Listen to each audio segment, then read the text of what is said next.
Meus amados irmãos, quero saudá-los com a graça e a paz de Jesus.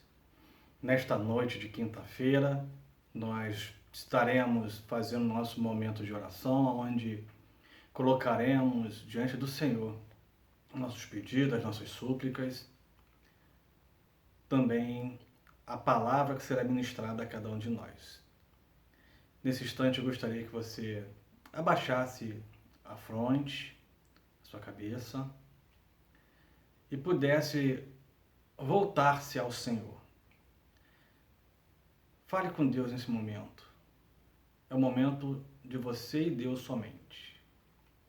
Ó Pai, obrigado por este momento onde nós nos reunimos no Teu nome. Que possamos nesta hora, Deus, esvaziar-nos de nós mesmos, não pensando, ó Deus, em ideologias, não pensando, ó Pai, no mundo lá fora, mas agora nos colocando, ó Deus, diante do Teu altar, pedindo ao Senhor, ó Deus, misericórdia sobre a nossa vida, pedindo ao Senhor perdão pela nossa trajetória de erros, ó Pai, porque a nossa vida ela é direcionada, ó Deus, de erros e acertos. Então, ó Pai, queremos te agradecer porque, mesmo sabendo que nós somos errantes, o Senhor é misericordioso, é compassivo, o Senhor tem amor por cada um de nós. E o teu amor é tão maravilhoso, ó Deus, tão grande, que é capaz de sacrificar o seu único filho para morrer por cada um de nós, indistintamente da forma que nós somos. E isso é maravilhoso, ó Deus, porque podemos contemplar o teu nome, podemos, ó Deus, cultuar a ti, ó Deus, louvar, te engrandecer por aquilo que o Senhor é, porque o Senhor aceita a cada um de nós conforme nós somos, ó Deus. E se há em mim, ó Deus, se há em nós algo que não agrade a ti, ó Deus, que em nome de Jesus o Senhor venha fazer revelar, para que possamos estar mais próximos de ti, ó Pai.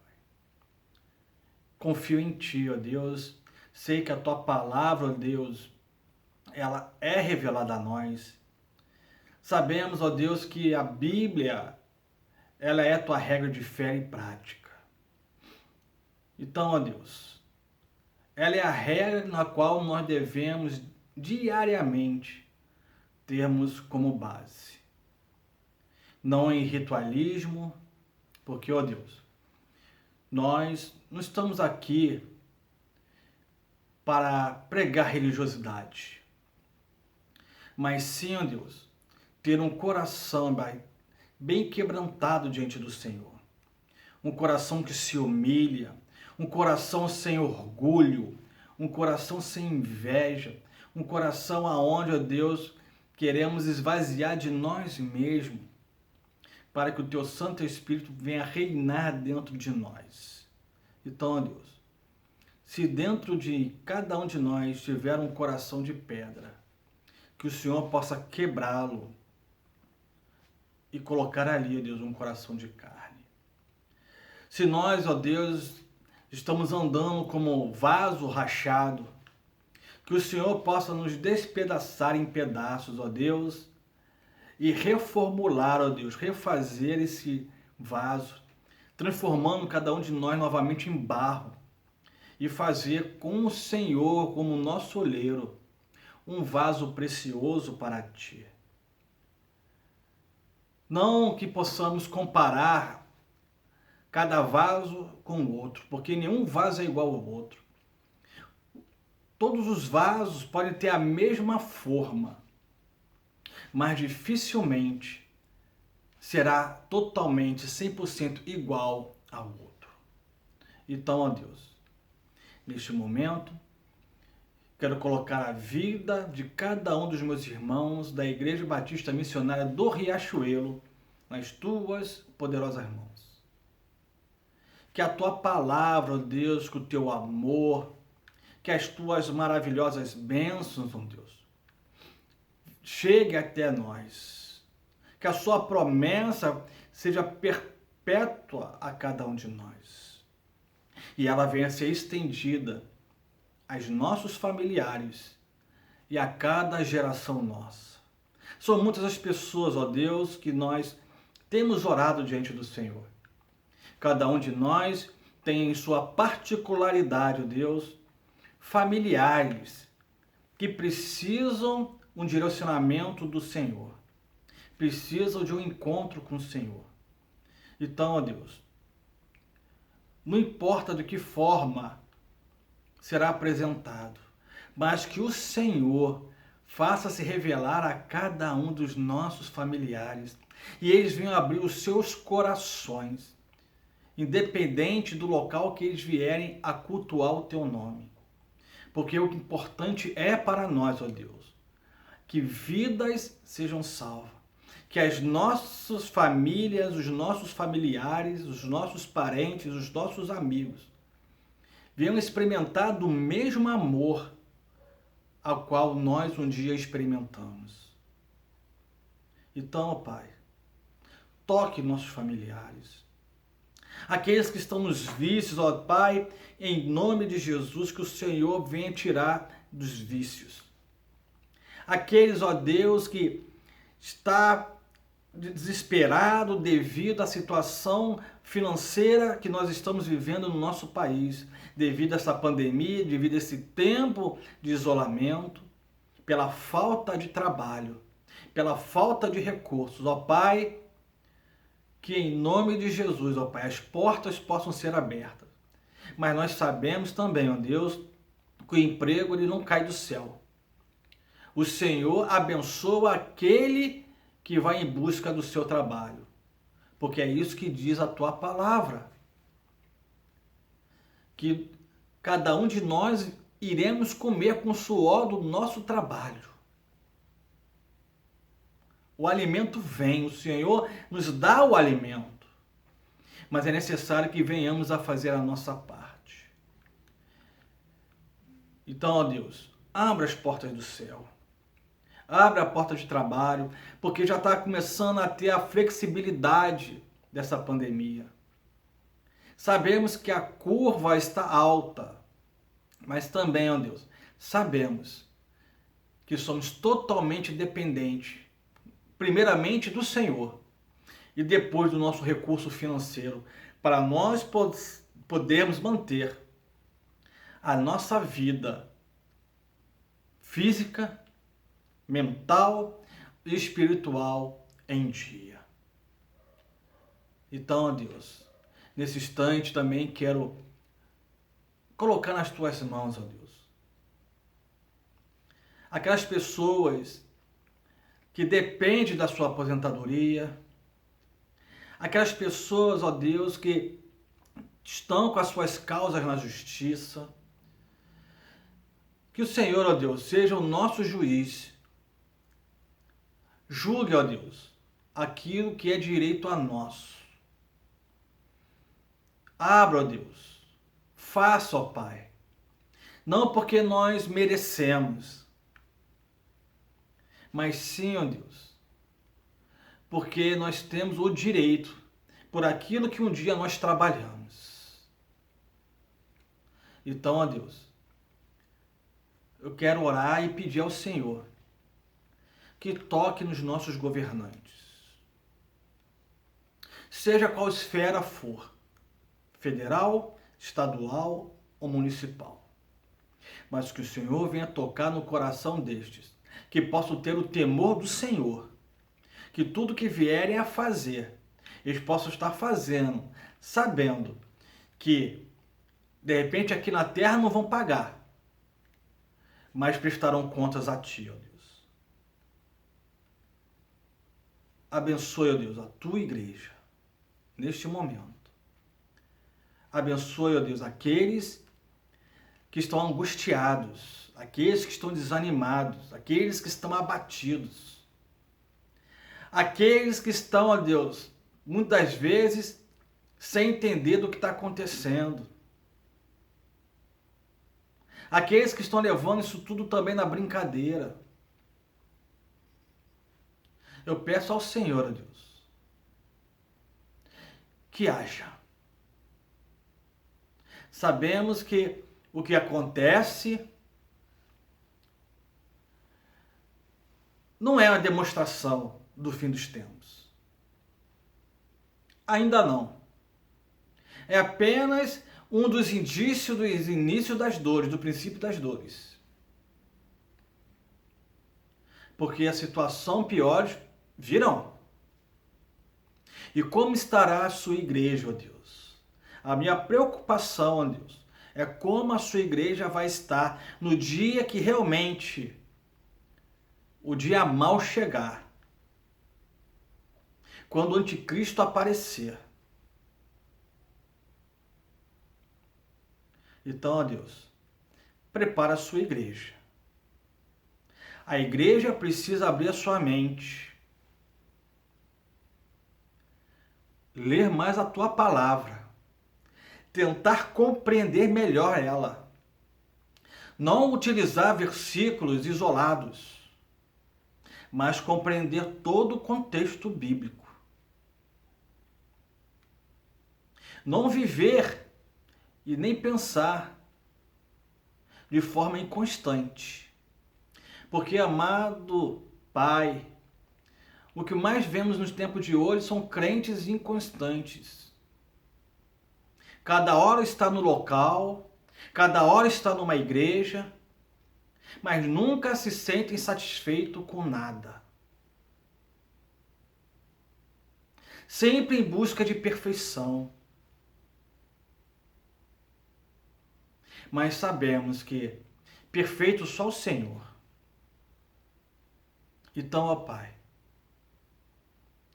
nos ensine, nos ajude a chegar à estatura do varão que é perfeito, que é Jesus Cristo. Para que eu possa olhar o outro com amor e simpatia. Porque tem nos faltado isso, ó Deus. Muitas vezes tem nos faltado amor e simpatia. Então, ó Deus, assim como Jesus, um dia, teu filho, esteve diante daquela mulher adúltera e não a julgou, mas antes disse àquela multidão que estava ali para condená-la. Aquela multidão que se achava certa, correta, estava ali para julgá-la. O Senhor mesmo disse: aquele que não tem pecado, que atire a primeira pedra. Então, ó Pai, somos pecadores. Não temos direito de tacar pedra nem tirar pedra em ninguém. Julgar ninguém. Mas nos humilharmos sim diante do Senhor. Reconhecer os nossos erros, as nossas limitações, os nossos pecados diante do Senhor, que são muitos. Porque aquele que disser que não tem pecado, que vive uma vida santa, está indo por um caminho errado. A nossa busca é a santificação. Porque sem a santificação, ninguém verá a Deus. Mas nós só seremos santificados quando nós não tivermos mais nesses corpos. Então, ó Deus, nos ajude. Nos ajude a saber olhar com o teu olhar. A amar com o teu amor. É a oração que eu faço em nome de Jesus. Amém. Amados irmãos, dando sequência, eu gostaria que você prestasse bastante atenção nessa história que eu vou contar para você.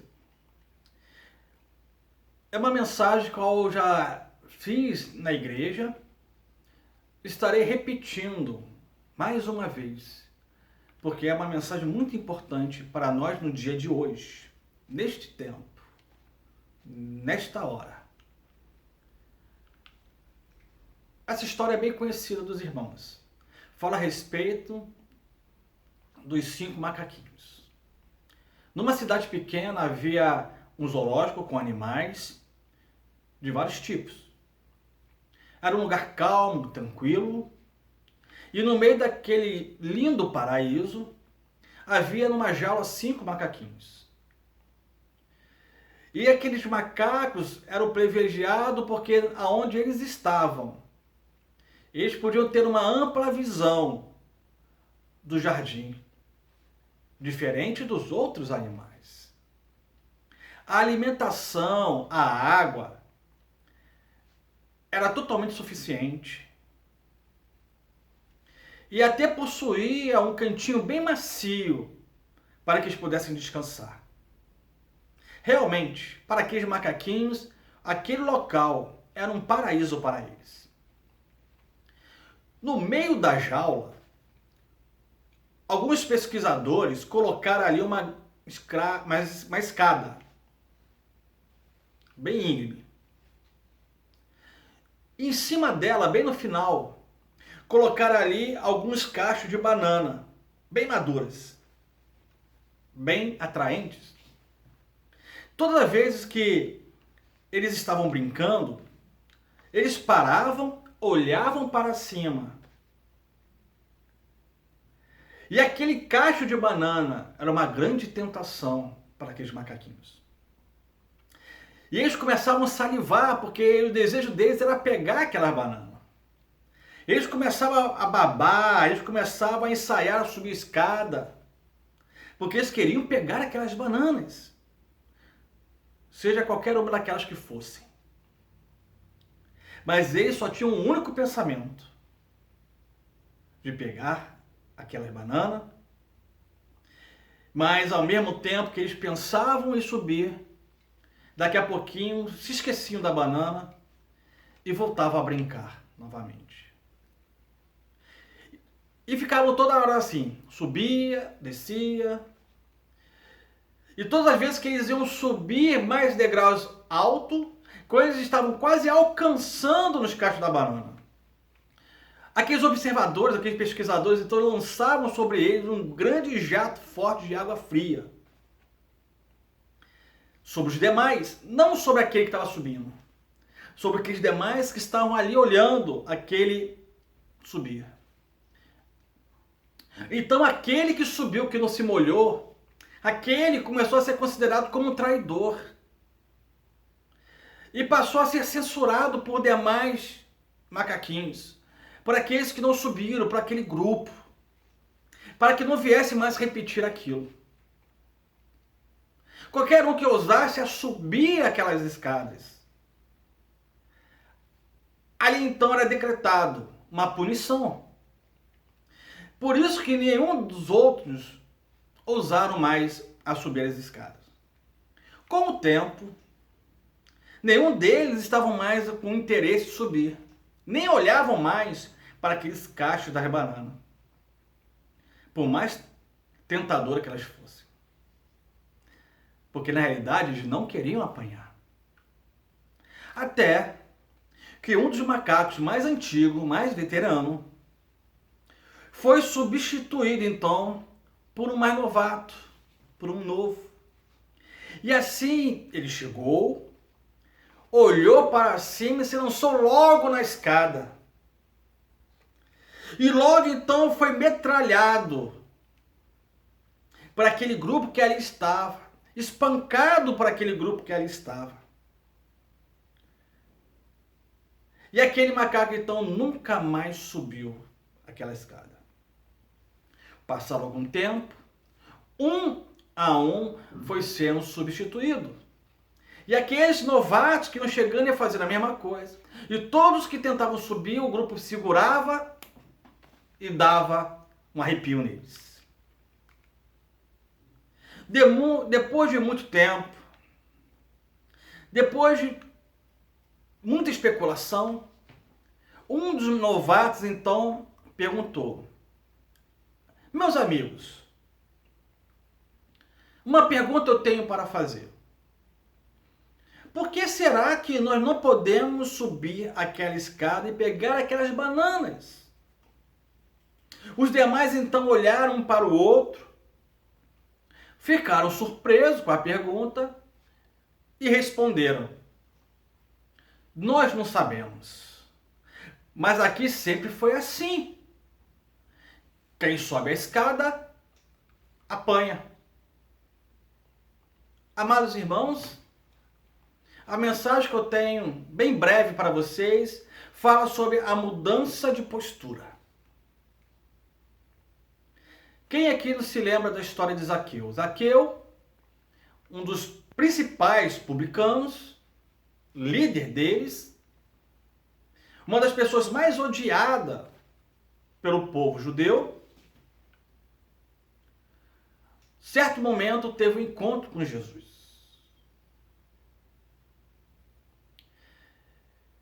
E Jesus foi comer na casa de Zaqueu. Jesus foi questionado por que comeu na casa de Zaqueu. Por que Jesus estava comendo na casa de um pecador, de um publicano? Jesus, então, vai e diz que era necessário estar naquela casa para que a salvação viesse dentro daquela casa. Uma outra narrativa que eu gostaria de falar com vocês nessa noite é sobre a história de Davi. Todo mundo sabe do pecado de Davi com Betseba, aonde gerou-se um filho e devido àquela gravidez, Davi então manda matar o marido de Betseba, colocando à frente de batalha para que ele viesse a perecer. Certa vez o profeta Natã chega até Davi, faz um relato, diz uma situação, até que chega Davi e fala que aquela situação do que estava acontecendo, pela qual Natã falou, aquela pessoa tinha que ser punida de morte. Natã então repreende Davi e diz: Davi, essa pessoa é você. Davi então ele vai, diz a Natã, onde está escrito em 2 Samuel, capítulo 12, verso 13. Pequei contra o Senhor. Natã então vai responder assim a Davi: mas Davi, o Senhor também perdoou o seu pecado e você não vai morrer. Se você for ler o Salmo 51, você vai perceber que o Salmo 51 é aquele salmo onde Davi faz confissão do seu pecado, justamente relacionado a isso que ele cometeu. Davi vai confessar o seu pecado diante de Deus. Ele pede misericórdia diante de Deus. Ele confessa, ele não esconde. Ele tinha todo o direito, era rei. Assim como Saul era rei. Mas Davi tinha algo de muito importante: um coração quebrantado diante de Deus. Por mais que Davi pecasse ou errasse, que pecar é errar o alvo, errar uma direção, ele sabia como se consertar diante do Senhor. E eu gostaria de destacar aqui algo muito importante para nós, para que nós possamos desenvolver uma mudança na nossa postura do nosso dia a dia, da nossa vida. A primeira coisa que nos atrapalha a nós realmente termos uma mudança na nossa postura, nosso direcionamento de vida, são as desculpas que nós temos, ou desculpa que nós damos. Muitas das desculpas mudar é muito difícil, ou por que será que mudar é tão difícil? Porque, amados irmãos, nós estamos presos, muitas das vezes, a sentimentos e aos comportamentos que nós temos no nosso dia a dia. Para que nós possamos mudar, nós não temos que mostrar o exterior, mas nós temos que começar dentro de nós essa mudança. Nós temos que mudar do lado de dentro e não lá de fora. Porque lá de fora, o espelho vai refletir apenas aquilo que aparenta e não do que está dentro de nós. Então, para que nós possamos ter essa mudança, Nós temos que esquecer essas desculpas, mas temos uma postura. Porque quando nós queremos mudar, quando nós queremos resolver uma situação ou um problema, nós deveremos ter muita criatividade. O mundo diz que nós devemos viver e nos virar sozinhos. Para que nós possamos se virar sozinho, como diz o mundo, tem que ter criatividade. A sociedade tem padronizado o comportamento das pessoas. Tem dito aquilo que nós temos que fazer, ou aquilo que nós devemos e temos que nos portar. É aí aonde cada um dos indivíduos vão se perdendo. Muitas pessoas estão enterrando seus tesouros, seus talentos. Sabemos que mudar é difícil. Dá trabalho, mas não é impossível. O segundo ponto é que nós devemos saber se nós realmente estamos querendo este desafio. No mundo que nós vivemos, as pessoas estão sendo impedidas de manifestar justamente essas criatividades. E para que nós possamos vencer esse desafio de querermos mudar, ou dessa mudança, eu vou destacar para você aqui 2 obstáculos que são necessários. Primeiro é resistir ao julgamento. Porque muitas vezes nós queremos julgar ou ficamos com medo de alguém nos julgar. O segundo é que nós devemos sair muito da teoria e partir para a prática. Às vezes temos muito conhecimento, mas praticamos pouco daquilo que conhecemos. Exigimos muito do outro e fazemos pouco daquilo que nós queremos que o outro faça, enquanto que nós temos que fazer primeiro. Terceiro ponto. Nós devemos olhar para dentro de nós mesmos e permitir que as novas ideias estejam dentro de nós. Nosso cérebro, ele trabalha com 4 funções. A primeira função é de absorver as informações. Nosso cérebro, ele produz e absorve o máximo de informações possíveis. O segundo é que o nosso cérebro, ele retém somente aquilo que realmente nos interessa. Porque aquilo que nos interessa, ele descarta da nossa mente. O terceiro, a forma que a nossa mente trabalha, é que ela começa então a criar novas informações. Ela praticamente pega tudo aquilo que a nossa mente produziu, captou, reteu, e agora começa a criar umas novas informações. E depois então que ela cria essas novas informações, ela começa a processar, e ao processar então, depois ela vem a julgar o que realmente é. Quarto ponto. É necessário que nós venhamos a ouvir também o nosso cérebro. Tem uma palavra muito importante que diz: usa-me, porque eu estou vivo. O cérebro, quando ele está trabalhando, ele produz isso de nós. É isso que o cérebro quer de nós. Que nós venhamos a usá-lo para nós vermos que estamos vivos. Porque no momento que o nosso cérebro para, morremos. Todos os dias, amados, nós somos desestimulados a usar o nosso cérebro, a pensarmos. Porque o mundo quer que nós sejamos guiados por ele. E o mundo quer ditar regras. E quando eu falo o mundo, eu não falo somente o mundo fora da igreja. Até dentro das igrejas existem regras. E aonde nós olharmos, nós somos limitados às regras. E isso só ocorre quando nós estamos realmente vivendo uma vida acomodada. E porque quando nós acomodamos a uma ideia, não estamos abertos para mudanças. Quinto e último ponto. O ponto principal, a iniciativa, de querermos uma mudança, ela parte de cada um de nós. Ela é minha, ela é sua. Perguntar não faz mal, porque todas as mudanças, ela cria em nós perguntas. Sócrates, o filósofo, ele era muito questionador.